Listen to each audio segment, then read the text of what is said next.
بسم الله الرحمن الرحيم، والصلاة والسلام على مولانا رسول الله خاتم النبيين وإمام المرسلين. أعزائنا المشاهدين الكرام، اليوم هنسوي معاكم طريقة عمل محشي الخضر.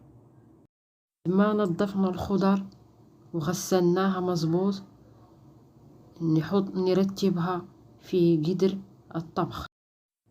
أول شيء في قدر الطبخ نحط كزبرة، بقدونس، نعناع كطبقة أولى. هذه الطبقة تعطي طعم للمحشي رهيب رهيب. وبعدين نحشي الخضر بالرز ونرتبها في القدر.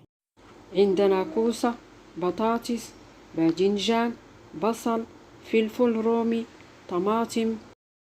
بعد ما خلصنا هذه العملية نحط القدر على النار مع شوية موية، وبعدين نسوي الخلطة ونحطها عليه. في زبدية نحط زيت زيتون، ونزيد ملح، فلفل أسود،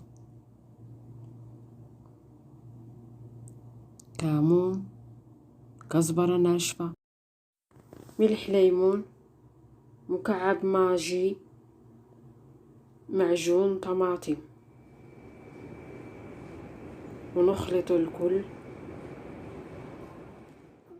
وبعدين نصب على الخضر والقدر على النار ونخليها تنطبخ لمدة 20 دقيقة. بعد مرور 20 دقيقة ها هو المحشي جاهز.